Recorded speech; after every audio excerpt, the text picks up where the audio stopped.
Ito pala mga daredevils na namatay dahil sa kanila nakakabaliw na stunt. Siya si Woo Ning 26 na taong gulang kung saan nagpe-perform siya ng mga stunt sa mga rooftop. Oo, napakatataas na rooftop ang tinutukoy ko at ginagawa niya ito na wala man lang kahit anong uri ng safety equipments. Bago siya namatay ay nakapag-share pa siya ng halos 300 video ng video stunts niya. Ang pinakauli niya naging performance na siya namang tumapos sa kanyang buhay ay nangyari sa may tuktok ng 62 stories skyscraper sa China. Sa video kung saan bago mangyari ang trahedya ay makikita nagpo-pull-ups pa siya at ang nakakalungkot ay nakabitaw siya nang di niya namaangat ang katawan niya habang nagpo-pull-ups. So, bakit nga ba niya ito ginagawa? Ayon sa New York Post ay para sa pera. Oo, may mga nag-o-offer kasi sa kanya ng $15,000 o kulang-kulang 825,000 pesos para magsagawa ng mga daredevil stunts at kinakagat naman niya ang mga alok para makaipon siya para sa nalalapit niyang pagpapakasal.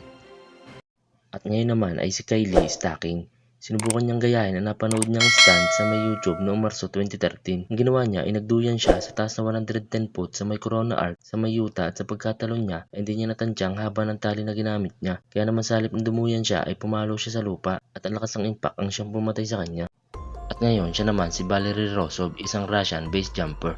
Sinubukan niyang talunin ang The Seven Summit. Tumatalon siya sa pinakamataas na tuktok sa bawat isa sa 7 kontinente habang nakasuot lang ng wingsuit. Ayon sa IBT, si Rosov ay nakatalon na sa may Ulvetana sa Antarctica at nagawa niya rin tumalon noong 2009 sa tuktok ng isang aktibong bulkan.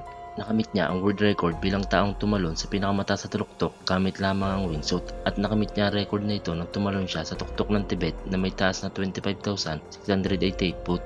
At pagkatapos nito muli na naman siyang gumawa ng kakaibang record pero sa pagkakataon nito sa taas lang na 22,000 foot. At ang nakakalungkot dito kung ano pa mas mababa niyang tinalon ay doon pa siya namatay. Pagtalon niya ay nag-crash at pumalo ang katawan niya sa mga talampas at naganap ito sa may eastern Nepal.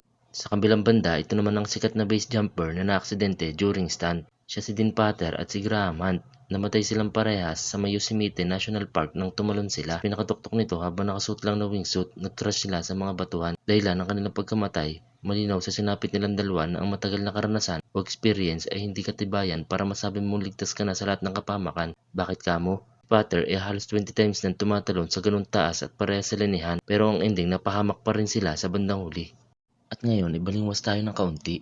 Ang pre-diving ay isa din diving na version ng pre-climbing at madalas ginagawa ito na walang safety equipment kaya naman milyong ulit ito na mas delikado kumpara sa mayroong suot ng mga equipment. Ayon sa ABC News, umigit kumulang 2% ng population ng mga pre-diver ang namamatay taon-taon at ito'y 100 deaths sa kada 5,000 na diver.